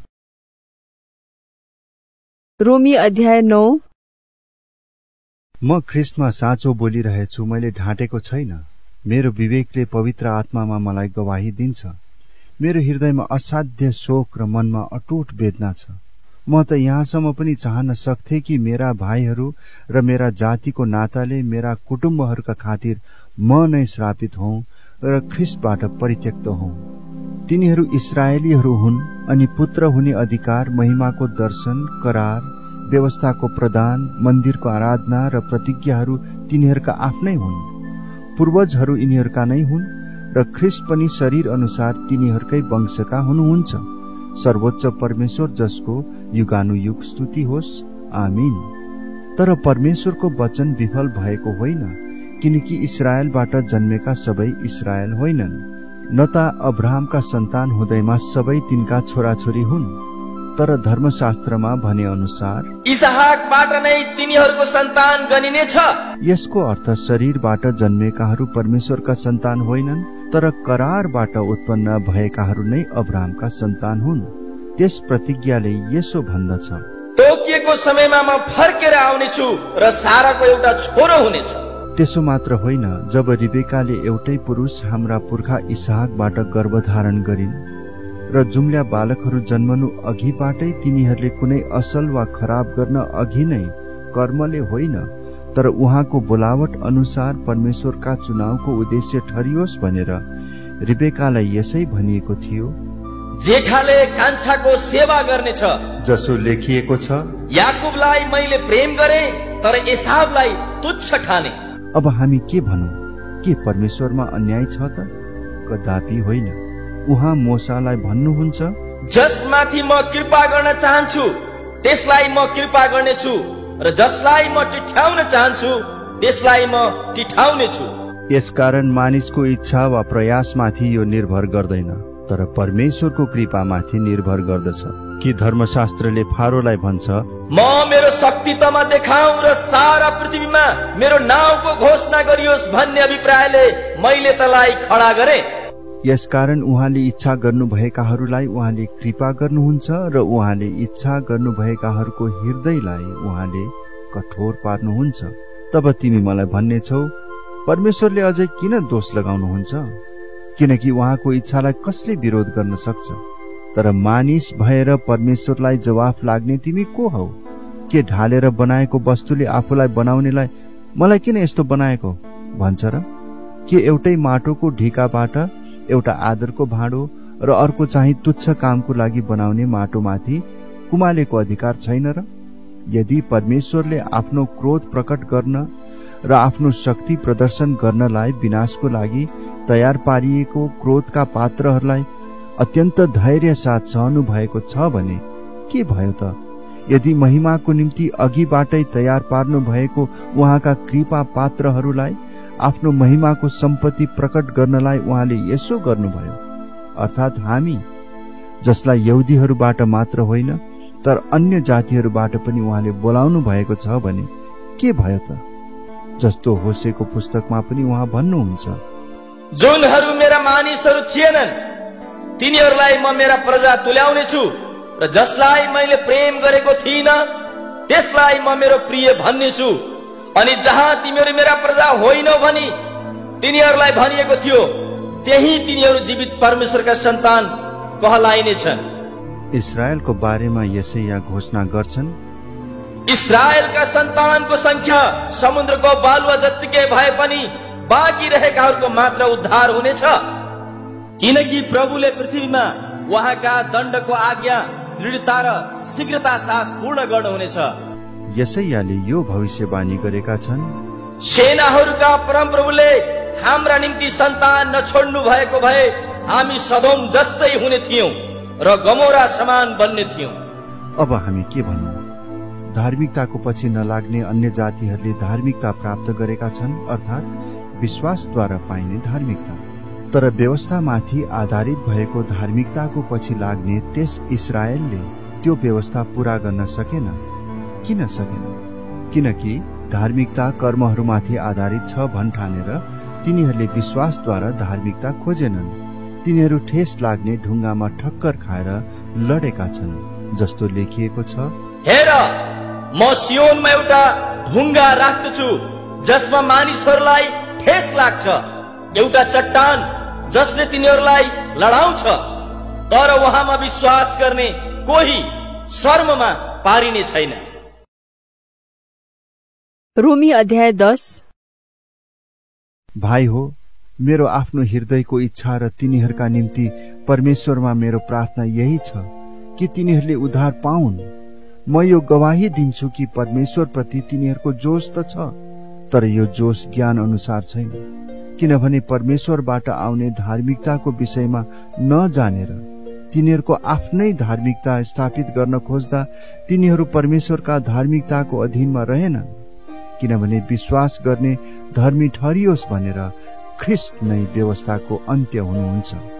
मोसा लेख्छन्, व्यवस्थामा आधारित भएको धार्मिकता पालन गर्ने मानिस त्यसैबाट जिउनेछ। तर विश्वासमाथि आधारित भएको धार्मिकताले यसो भन्छ, मन मनमा यसो नभन स्वर्गमा को उक्लने, अर्थात् ख्रिस्टलाई तल ल्याउनलाई, वा आफ्नो मनमा यसो पनि नभन पातालमा को ओर्लने, अर्थात् मरेकाहरूबाट ख्रिस्टलाई माथि ल्याउनलाई। तर यसले के भन्छ? वचन तिम्रो नजिकै छ, तिम्रो मुखैमा र तिम्रो हृदयमा। अर्थात् विश्वासको वचन जो हामी प्रचार गर्दछौं। किनकि यदि तिमीले येशूलाई प्रभु हो भनी आफ्नो मुखले स्वीकार गर्यौ र परमेश्वरले उहाँलाई मरेकाहरूबाट जीवित पार्नुभयो भनी आफ्नो हृदयमा विश्वास गर्यौ भने तिम्रो उद्धार हुनेछ। किनकि मानिसले आफ्नो हृदयले विश्वास गर्छ र ऊ निर्दोष ठहरिन्छ, अनि उसले आफ्नो मुखले स्वीकार गर्छ र उद्धार पाउँछ। धर्मशास्त्र भन्छ, उहाँमाथि भरोसा राख्ने कोही लाजमा पर्ने छैन। किनकि यहुदी र अन्य जातिमा केही भेद छैन। उहाँ एउटै प्रभु, सबैका प्रभु हुनुहुन्छ र उहाँलाई पुकार्नेहरू सबैलाई आफ्नो प्रशस्त आशिष दिनुहुन्छ। किनकि प्रभुको नाउँ पुकार्ने हरेकले उद्धार पाउनेछ। तर जसलाई विश्वास गरेकै छैनन् उहाँलाई मानिसहरूले कसरी पुकार्ने? जसको विषयमा सुनेकै छैनन् उहाँमाथि तिनीहरूले कसरी विश्वास गर्ने? र प्रचारक बिना तिनीहरूले कसरी सुन्ने? र कसैले नपठाइकन मानिसहरूले कसरी प्रचार गर्ने? जस्तो लेखिएको छ, सुसमाचार प्रचार गर्नेहरूका पाउ कति सुन्दर। तर तिनीहरू सबैले सुसमाचार पालन गरेका छैनन्। किनकि यसैया भन्छन्, हे प्रभु, हामीबाट सुनेको कुरा कसले विश्वास गरेको छ? जे सुनिएको छ त्यसैबाट विश्वास आउँछ र जे सुनिन्छ त्यो ख्रिस्टको प्रचारबाट आउँछ। तर म सोध्दछु, के तिनीहरूले सुनेका छैनन्? निश्चय नै तिनीहरूले सुनेका छन्। किनकि तिनीहरूको आवाज सारा पृथ्वीभरि पुगेको छ र तिनीहरूका वचन संसारको पल्लो छेउसम्म पुगेका छन्। म फेरि सोध्छु, के इस्राएलले बुझेन? सर्वप्रथम मोसाले भन्छन्, जो एक जाति नै होइन, म तिमीहरूलाई तिनीहरूप्रति डाही तुल्याउने छु। एउटा मूर्ख जातिद्वारा म तिमीहरूलाई क्रुद्ध तुल्याउने छु। तब यसैयाले साहसपूर्वक भन्दछन्, मलाई नखोज्नेहरूले मलाई भेट्टाएका छन्। जसले मेरो खोजी गरेनन् तिनीहरूका माझमा मैले आफैलाई प्रकट गरेको छु। तर इस्राएलको विषयमा तिनी भन्छन्, दिनभरि नै अटेरी र विरोधी मानिसहरूप्रति मैले मेरो हात पसारेको छु। रोमी अध्याय 11। यसकारण म सोध्दछु, के परमेश्वरले आफ्ना मानिसलाई परित्याग गर्नु भएको छ त? कदापि होइन। किनकि म पनि त अब्राहमको सन्तान, बेन्यामिनका कुलको एक इस्राएली हुँ। परमेश्वरले पहिलादेखि नै चिन्नु भएका आफ्ना मानिसलाई बहिष्कार गर्नु भएन। के एलियाको विषयमा पवित्र शास्त्रले भनेको कुरा तिमीहरू जान्दैनौ? उनले इस्राएलको विरुद्धमा परमेश्वरसँग कसरी बिन्ती गर्दछन्, हे प्रभु, तिनीहरूले तपाईका अगमवक्ताहरूलाई मारेका छन्, तपाईका वेदीहरू भत्काइदिएका छन् र म मात्र एक्लै छोडिएको छु र तिनीहरू मेरो प्राणको खोजीमा छन्। तर उनलाई परमेश्वरको उत्तर के छ? बालको सामने घुँडा नटेक्ने 7,000 मानिसहरू मैले आफ्नो निम्ति राखेको छु। यसै गरी यस वर्तमान समयमा पनि अनुग्रहद्वारा चुनिएकाहरूको एक बाँकी भाग छ। तर अनुग्रहबाट हो भने यो कर्मको आधारमा होइन, नत्र त अनुग्रह अझ अनुग्रह नै रहने थिएन। तब के इस्राएलले जे खोजेको थियो त्यो पाउन असफल भयो, तर चुनिएकाहरूले त्यो प्राप्त गरे। अरू सबै चाहिँ कठोर बने, जस्तो लेखिएको छ, परमेश्वरले तिनीहरूलाई चेतनाहीन आत्मा दिनुभएको छ, यस्ता आँखा दिनुभएको छ जसले नदेखुन् र यस्ता कान जसले नसुनुन्, र आजको दिनसम्म पनि तिनीहरू यस्तै छन्। र दाउद भन्छन्, तिनीहरूको भोज पासो र धराप बनोस्, एउटा भडखालो र तिनीहरूलाई बदला दिने कुरो होस्। तिनीहरूका आँखा नदेख्नलाई धमिला होन् र तिनीहरूका ढाड सधैँ कुप्रा भइरहन्। यसकारण म सोध्दछु, के लोट्नलाई तिनीहरूले ठक्कर खाएका हुन्? कदापि होइन। तर इस्राएलको अपराधद्वारा अन्य जातिहरूमा मुक्ति आएको छ, ताकि इस्राएल पनि मुक्तिको निम्ति डाही बनोस्। अब यदि तिनीहरूको अपराध संसारको निम्ति सम्पत्ति र तिनीहरूको असफलता चाहिँ अन्य जातिहरूका निम्ति सम्पत्ति हुने हो भने त तिनीहरूको पूर्ण समावेश झन् कति अर्थपूर्ण होला। अब तिमी अन्य जातिहरूलाई भनिरहेछु, अन्य जातिहरूको प्रेरित भएको हुनाले म मेरो सेवालाई महत्व दिँदछु, यस आशामा कि मेरो आफ्नै यहुदी जातिलाई डाही बनाउन सकूं र ती मध्ये कसै कसैलाई बचाउन सकूं। किनकि यदि तिनीहरूको बहिष्कार हुँदा संसारको निम्ति मिलाप भयो भने के तिनीहरूको पुनःग्रहण मृत्युबाट जीवन पाएको समान होइन र? यदि मुछेको पिठोको एक अंश प्रथम भेटीको रूपमा अर्पण गरिएको छ भने समस्त ढिका पवित्र हुन्छ। यदि जरा पवित्र छ भने हाँगाहरू पनि पवित्र हुन्छन्। तर यदि कुनै हाँगाहरू काटिएर असल जैतुनको जराको रस भण्डारमा सहभागी हुनलाई तिमी एक जंगली जैतुन भएर पनि तिनीहरूको ठाउँमा कलमी बाँधियो भने ती हाँगाहरूका सामु घमण्ड नगर। यदि घमण्ड नै गर्नु हो भने यो याद राख कि जरालाई थाम्ने तिमी होइनौ, तर जराले पो तिमीलाई थाम्छ। तिमी भन्ने छौ म कलमी बाँधिन सकु भनेर नै हाँगाहरू काटिएका थिए। ठिकै हो, तिनीहरूको अविश्वासले गर्दा नै हाँगाहरू काटिएका हुन्। तिमीहरू चाहिँ तिम्रो विश्वासले मात्र खडा छौ। घमण्ड नगर, तर श्रद्धापूर्ण भय राख। किनभने यदि परमेश्वरले स्वाभाविक हाँगाहरूलाई बाँकी राख्नु भएन भने त तिमीलाई पनि बाँकी राख्नु हुने छैन। यसकारण परमेश्वरको दया र कठोरतालाई ध्यानमा राख। पतन भएकाहरूमाथि कडा व्यवहार तर उहाँकै दयामुनि रहिरह्यो भने तिमीलाई परमेश्वरको दया देखाइनेछ, नत्रता तिमी पनि काटिनेछौ। तिनीहरू पनि अविश्वासमा ढिठ भएर बसेनन् भने त कलमी बाँधिनेछन्, किनभने परमेश्वरले तिनीहरूलाई फेरि पनि कलमी बाँध्न सक्नुहुन्छ। किनभने यदि तिमी प्राकृतिक जंगली जैतुन भएर पनि काटियौ र प्रकृतिको विरुद्ध एउटा असल जैतुनको बोटमा कलमी बाँधियौ भने त यी प्राकृतिक हाँगाहरू आफ्नै निज जैतुनकै रूपमा झन कति बढी कलमी बाँधिएलान्। भाइ हो, आफ्नै अभिमानमा तिमीहरू बुद्धिमान हुन खोज्छौ कि भनेर तिमीहरू यो रहस्य बुझ भन्ने म चाहन्छु कि अन्य जातिहरूको संख्या पूर्ण नभएसम्म इस्राएलीहरूको एक अंशमा कठोरता आएको छ। यसरी सारा इस्राएलको उद्धार हुनेछ जस्तो लेखिएको छ। उद्धारक सियोनबाट आउनुहुनेछ, उहाँले याकुबबाट अधर्म हटाउनु हुनेछ अनि तिनीहरूसँग मेरो करार यही हुनेछ जब म तिनीहरूका पाप हरण गर्नेछु। सुसमाचारको हिसाबले त तिनीहरू तिमीहरूका खातिर परमेश्वरका शत्रुहरू हुन्, तर चुनावको हिसाबले चाहिँ पूर्वजहरूका खातिर तिनीहरू प्रियहरू हुन्। किनभने परमेश्वरका वरदान र बोलावट अटल छन्। किनकि जसरी तिमीहरू पनि एकपल्ट परमेश्वरको आज्ञा पालन नगर्नेहरू थियौ, तर अब तिनीहरूको अनाज्ञाकारिताले गर्दा तिमीहरूले कृपा पाएका छौ। तिमीहरूलाई कृपा देखाइएकोले गर्दा तिनीहरूले पनि कृपा प्राप्त गरून् भनी तिनीहरू अहिले अनाज्ञाकारी भएका छन्। किनभने परमेश्वरको कृपा सबै मानिसहरूमाथि होस् भनेर उहाँले सबैलाई अनाज्ञाकारितामा नै सुम्पनु भएको छ। आहा, परमेश्वरको वैभव र बुद्धि र ज्ञान कति गहिरो, उहाँका इन्साफहरू कति अगम र उहाँका मार्ग बुझ्न नसकिने। किनभने प्रभुको मनलाई कसले जानेको छ, अथवा उहाँको सल्लाहकार को भएको छ, अथवा कसले उहाँलाई कुनै उपहार दिएको छ र परमेश्वरले उसलाई फिर्ता दिनु परोस्। किनकि सबै थोक उहाँबाट, उहाँद्वारा र उहाँकै निम्ति हुन्। उहाँलाई नै सदा सर्वदा महिमा होस्। आमीन। रोमी अध्याय 12। यसकारण भाइ हो, परमेश्वरको कृपालाई ध्यानमा राखी म तिमीहरूलाई अनुरोध गर्दछु कि तिमीहरूको आत्मिक उपासनाको रूपमा आफ्ना शरीरलाई पवित्र र परमेश्वरलाई ग्रहण योग्य हुने जिउँदो बलिको रूपमा अर्पण गर। यस संसारको ढाँचामा नचल, तर आफ्नो मनमा नयाँ भई पूर्ण रूपले परिवर्तित हो र परमेश्वरको असल, ग्रहण योग्य र सिद्ध इच्छा के हो त्यो तिमीहरूले जाँच्न सक।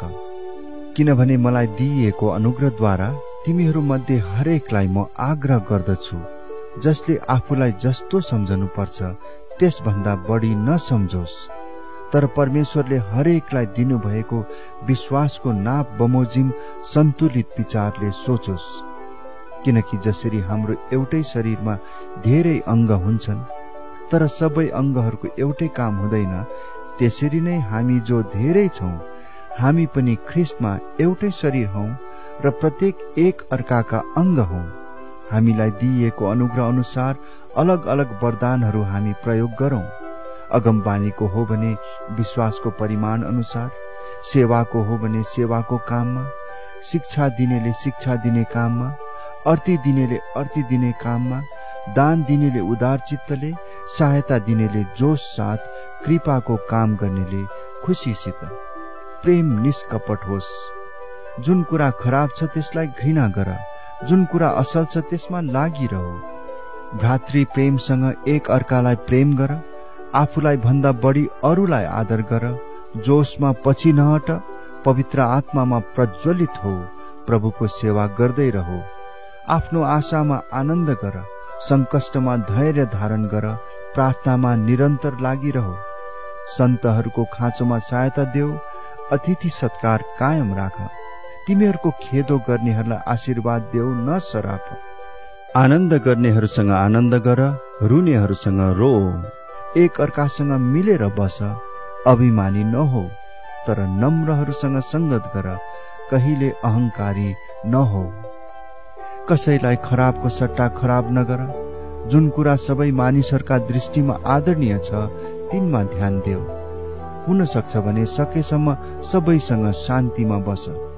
प्रिय हो, आफैले कहिले बदला नलेऊ, तर परमेश्वरको क्रोधमा छोडिदेऊ, किनभने लेखिएको छ, बदला लिने काम मेरो हो, म नै बदला लिनेछु। परमप्रभु भन्नुहुन्छ, बरु तिम्रो शत्रु भोकाएको छ भने त्यसलाई खुवाओ, त्यो तिर्खाएको छ भने त्यसलाई पानी देऊ। त्यसो गर्नाले तिमीले त्यसको टाउकोमा आगोको भोङ्रो थुपार्नेछौ। खराबीबाट पराजित नहो, तर खराबीलाई भलाइले जित। रोमी अध्याय 13। हरेक व्यक्ति शासन गर्ने प्रशासकहरूका अधीनमा बसोस्। परमेश्वरबाट आएको अधिकार बाहेक अरू कुनै अधिकार हुँदैन। जुन प्रशासकहरू छन् ती परमेश्वरबाटै नियुक्त भएका हुन्। यसकारण प्रशासकहरूका विरुद्धमा खडा हुनेले परमेश्वरबाट नियुक्त भएकाहरूको विरोध गर्छ र जसले विरोध गर्छन् तिनीहरूले दण्डको आज्ञा पाउनेछन्। किनभने सुकर्मको निम्ति होइन, तर कुकर्मको निम्ति शासकहरूको डर मानिन्छ। के तिमी प्रशासकहरूको डरमा रहन चाहदैनौ? त्यसो भए असल काम गर र तिमीलाई तिनीबाट प्रशंसा मिल्नेछ, किनकि तिम्रो भलाइको निम्ति तिनी परमेश्वरका सेवक हुन्।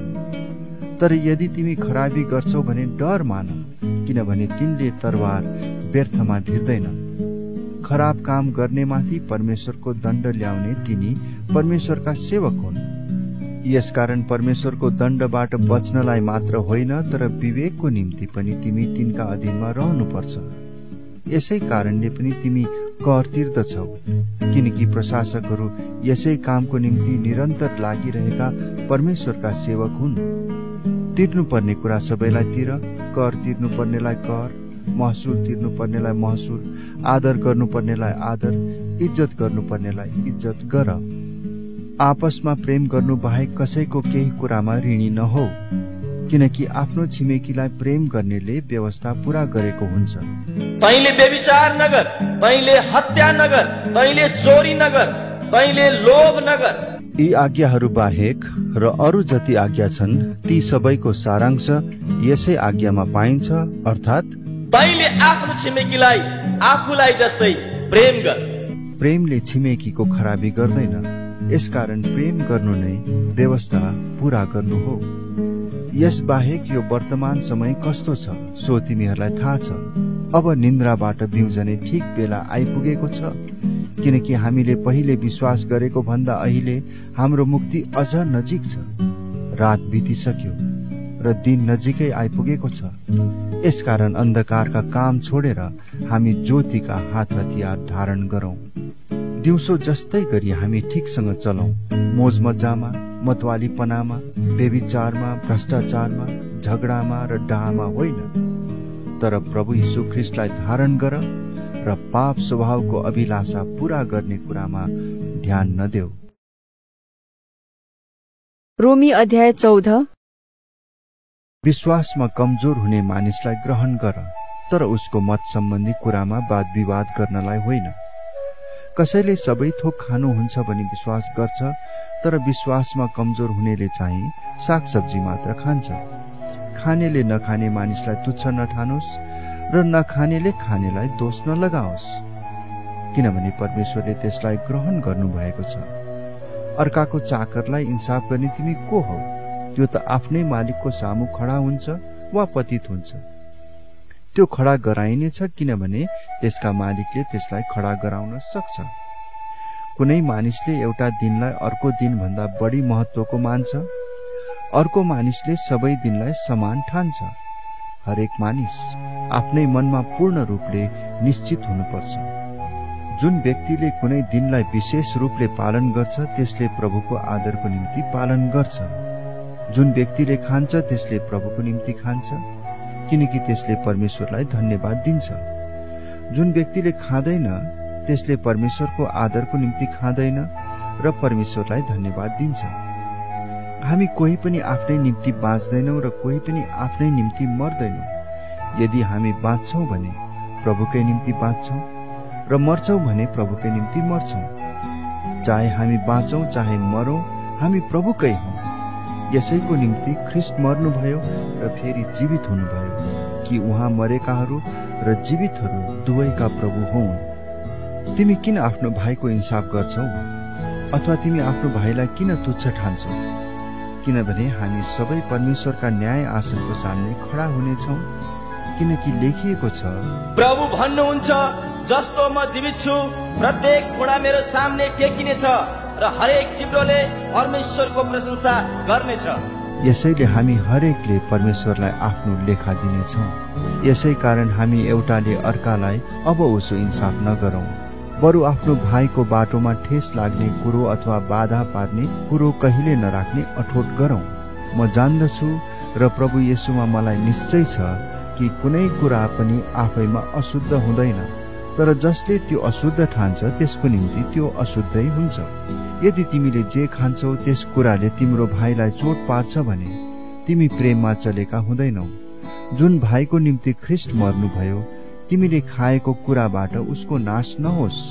यसै कारण तिमीलाई जे असल लाग्छ त्यसलाई अरूले खराब भन्न नदेऊ, किनभने परमेश्वरको राज्य भनेको खानु र पिउनु होइन, तर पवित्र आत्मामा धार्मिकता, शान्ति र आनन्द हो।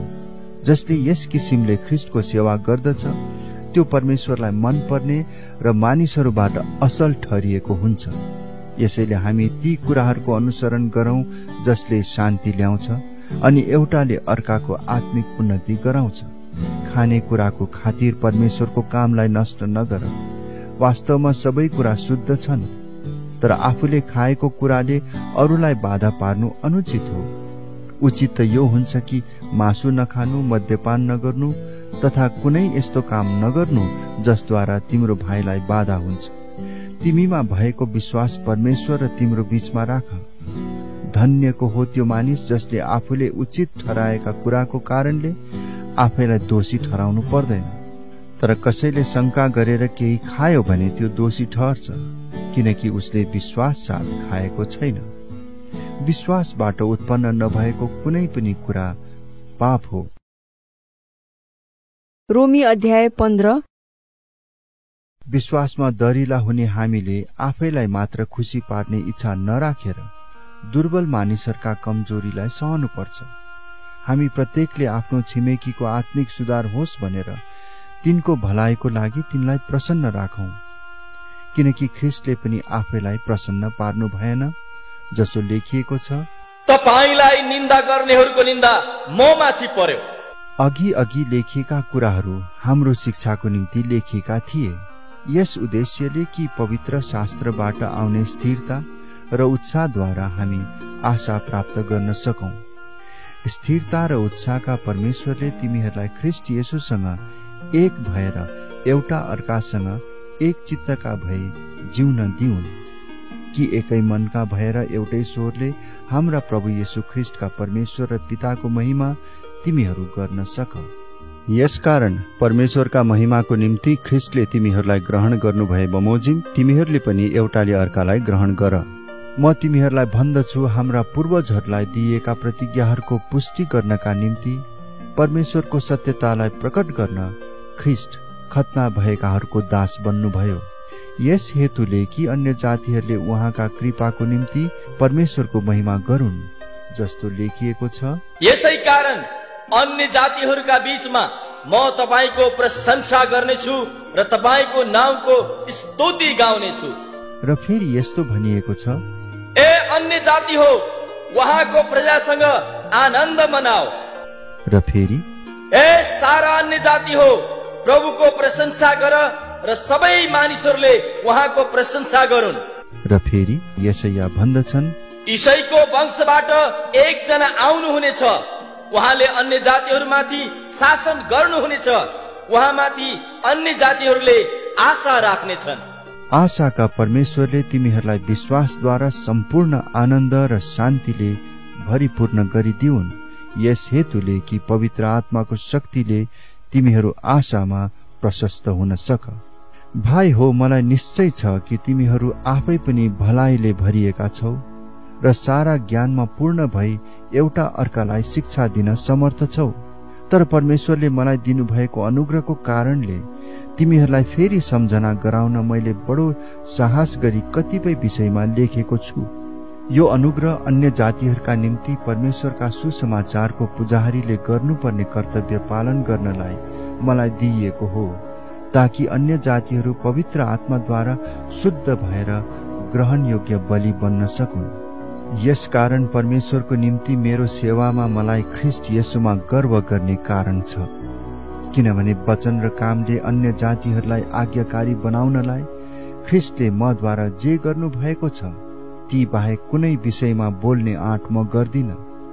यो काम चिन्हहरू र आश्चर्य कर्महरूको शक्तिले र पवित्र आत्माको शक्तिद्वारा मैले गरेको छु। यसरी मैले यरुशलेमदेखि लिएर इल्लुरिकनसम्मै चारैतिर ख्रीष्टको सुसमाचार सम्पूर्ण रूपले प्रचार गरेको छु। अरू मानिसले बसालेको जगमाथि घर नबनाऊ भनेर ख्रीष्टको नाउँ नलिएको ठाउँमा सुसमाचार प्रचार गर्ने उत्कट इच्छा मैले राखेको छु। जस्तै यसो लेखिएको छ, उहाँको विषयमा जसलाई कहिल्यै भनिएको छैन तिनीहरूले उहाँलाई देख्नेछन्, र उहाँको विषयमा जसले कहिल्यै सुनेका छैनन् तिनीहरूले बुझ्नेछन्। यसै कारण नै हो म तिमीहरूका आउनलाई धेरै पल्ट रोकिएको छु। तर अब यी क्षेत्रहरूमा मेरो निम्ति काम गर्ने अरू ठाउँ नभएका हुनाले र धेरै वर्षदेखि तिमीहरू कहाँ आउने तिर्सना रहेकोले म स्पेन जाँदा तिमीहरूलाई भेट्ने आशा राख्दछु र तिमीहरूसँग केही समयसम्म संगतिको आनन्द लिएपछि तिमीहरूले मलाई मेरो बाँकी यात्रामा मद्दत दिनेछौ भन्ने आशा राख्दछु। तर अब सन्तहरूलाई सहायता पुर्याउन म यरुशलेम जाँदैछु, किनकि यरुशलेममा हुने सन्तहरूमा जो गरिब छन् तिनीहरूका निम्ति माकेडोनिया र अखैयाका मण्डलीहरूले केही भेटी दिएका छन्। यो भेटी यिनीहरूले खुसी साथ जम्मा गरेका थिए र साँच्चै नै यिनीहरू तिनीहरूका ऋणी पनि छन्, किनकि यदि अन्य जातिहरू तिनीहरूका आत्मिक आशिषहरूमा सहभागी भएका छन् भने यिनीहरूले पनि सांसारिक आशिषहरूद्वारा तिनीहरूको सेवा गर्नुपर्छ। यसकारण यो काम सिद्ध्याएर तिनीहरूका निम्ति उठेको यो चन्दा सुम्पिसकेपछि म तिमीहरूका भएर स्पेन जानेछु र म जान्दछु म तिमीहरूका आउँदा ख्रीष्टका आशिषको परिपूर्णतामा आउनेछु। भाइ हो, हाम्रा प्रभु येशू ख्रीष्ट र पवित्र आत्माको प्रेमद्वारा मेरो निम्ति परमेश्वरसँग प्रार्थना गर्न मसँग घोर प्रयत्न गर भनी म तिमीहरूलाई आग्रहपूर्वक बिन्ती गर्दछु कि म यहुदियाका अविश्वासीहरूबाट मुक्त हुन सकूं र यरुशलेमको निम्ति मेरो सेवा सन्तहरूलाई ग्रहण योग्य होस् र परमेश्वरको इच्छाद्वारा आनन्दसँग तिमीहरू कहाँ आएर तिमीहरूसँगको संगतिद्वारा म फेरि ताजा हुन सकूं। शान्तिका परमेश्वर तिमीहरू सबैसँग रहुन्। आमेन। रोमी अध्याय 16। किंक्रियामा भएको मण्डलीकी धर्मसेविका हाम्री बहिनी फिबीको प्रशंसा तिमीहरूको समक्ष गर्दछु। म तिमीहरूलाई निवेदन गर्दछु कि सन्तहरूलाई सुहाउने किसिमले तिनलाई प्रभुमा ग्रहण गर र तिनलाई चाहिएको कुनै पनि सहायता तिनलाई देऊ, किनकि तिनी आफैले धेरैको र मेरो पनि सहायता गरेकी छिन्। प्रिस्का र अकिलास ख्रीष्ट येशूमा मेरा सहकर्मीहरूलाई अभिवादन। तिनीहरूले मेरो निम्ति आफ्ना जीवन संकष्टमा हाले। तिनीहरूलाई मैले मात्र होइन तर अन्य जातिका मण्डलीहरू जम्मैले पनि धन्यवाद दिन्छन्। तिनीहरूको घरमा भएको मण्डलीलाई अभिवादन देऊ। मेरा प्रिय इपेनितसलाई जो ख्रीष्टको निम्ति एसियाको पहिलो विश्वासी हुन् अभिवादन देऊ। मरियमलाई जसले तिमीहरूका बीचमा घोर परिश्रम गरिन् तिनलाई अभिवादन देऊ। एन्ड्रोनिकस र युनियस मेरा आफन्तहरू र मेरा सङ्गी कैदीहरूलाई अभिवादन भनिदेऊ। तिनीहरू प्रेरितहरूमध्ये प्रख्यात छन् र म भन्दा अगाडि ख्रिस्टमा भएका थिए। एम्प्लियातस प्रभुमा मेरो प्रियलाई अभिवादन भनिदेऊ। उर्बानस ख्रिस्टमा हाम्रा सहकर्मी र मेरा प्रिय मित्र स्ताखुसलाई अभिवादन भनिदेऊ। ख्रिस्टको योग्य ठहरिएका अपेलेसलाई अभिवादन भनिदेऊ। अरिस्तोबुलसको घरकाहरूलाई अभिवादन भनिदेऊ। मेरा आफन्त हेरोदियनलाई अभिवादन भनिदेऊ।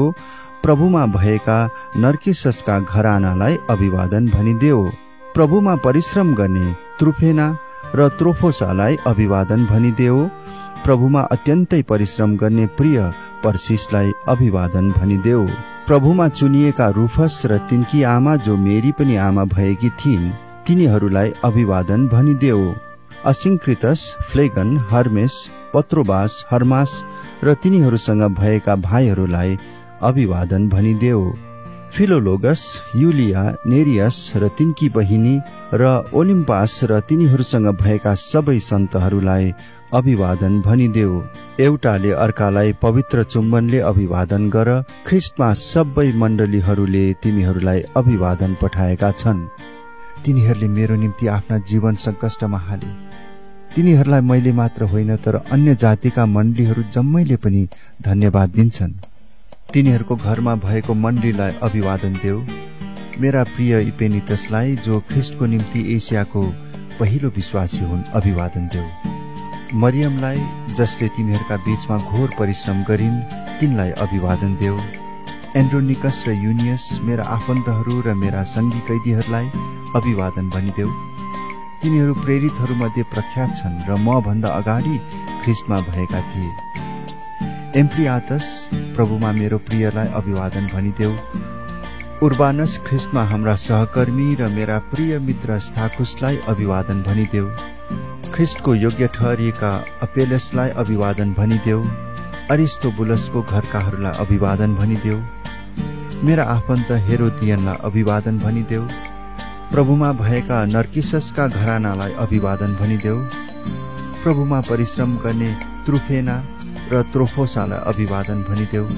प्रभुमा अत्यन्तै परिश्रम गर्ने प्रिय पर्सिसलाई अभिवादन भनिदेऊ। प्रभुमा चुनिएका रुफस र तिनकी आमा जो मेरी पनि आमा भएकी थिइन् तिनीहरूलाई अभिवादन भनिदेऊ। असिंक्रितस, फ्लेगन, हर्मेस, पत्रोबास, हर्मास र तिनीहरूसँग भएका भाइहरूलाई अभिवादन भनिदेऊ। फिलोलोगस, युलिया, नेरियस र तिनकी बहिनी र ओलिम्पास र तिनीहरूसँग भएका सबै सन्तहरूलाई अभिवादन भनिदेऊ। एउटाले अर्कालाई पवित्र चुम्बनले अभिवादन गर। ख्रिस्टमा सबै मण्डलीहरूले तिमीहरूलाई अभिवादन पठाएका छन्। भाइ हो, म तिमीहरूलाई आग्रहपूर्वक बिन्ती गर्दछु कि तिमीहरूलाई सिकाइएको धर्म सिद्धान्तको विरुद्धमा फुट र बाधा विघ्न सृष्टि गर्नेहरूलाई नजर राख र तिनीहरूबाट अलग्गै बस। किनभने यस्ताहरूले ख्रिस्ट हाम्रा प्रभुको निम्ति होइन तर आफ्नै पेटको निम्ति सेवा गर्दछन् र तिनीहरूको मिठो मिठो बोली र कुराले सिधा साधाहरूका हृदयलाई धोका दिन्छन्। तिमीहरूको आज्ञाकारिता सबै मानिसहरूमा जाहेरै छ र तिमीहरूको कारण म आनन्द गर्दछु। तर म चाहन्छु कि जे असल छ त्यसको निम्ति तिमीहरू बुद्धिमान हो र जे खराब छ त्यसमा दोष रहित रहो। शान्तिका परमेश्वरले चाँडै नै शैतानलाई तिमीहरूका खुट्टा मुनि कुल्चनु हुनेछ। हाम्रा प्रभु येशू ख्रिस्टको अनुग्रह तिमीहरूसँग रहोस्। तिमोथी मेरा सहकर्मी र मेरा आफन्तहरू लुकियस, यासोन र सोसिपात्रोसले तिमीहरूलाई अभिवादन पठाएका छन्। यो चिठी लेख्ने म तर्तियसले प्रभुमा तिमीहरूलाई अभिवादन पठाउँदैछु। मेरा मेजबान र सारा मण्डलीलाई सत्कार गर्ने गायसले अभिवादन पठाएका छन्। तिमीहरूलाई अभिवादन छ। शहरका कोषाध्यक्ष इरास्तस र भाइ क्वार्टसले तिमीहरूलाई अभिवादन पठाएका छन्। हाम्रा प्रभु येशू ख्रिस्टको अनुग्रह तिमीहरूसँग रहोस्। आमीन। अब उहाँलाई जसले तिमीहरूलाई मेरो सुसमाचार र येशू ख्रिस्टका विषयको प्रचार अनुसार सुदृढ गराउन सक्नुहुन्छ, त्यस रहस्यको प्रकाश बमोजिम जो युग युगदेखि गुप्त रहेको थियो तर अब अनन्तका परमेश्वरको आज्ञा अनुसार अगमवक्ताहरूका लेखाइद्वारा प्रकट गरिएको र जनाइएको छ। यस हेतुले कि सबै जातिहरूले विश्वास गरून् र आज्ञा पालन गरून्। अद्वितीय सर्वज्ञानी परमेश्वरलाई यीशु ख्रीष्टद्वारा सदा सर्वदा महिमा होस्। आमीन।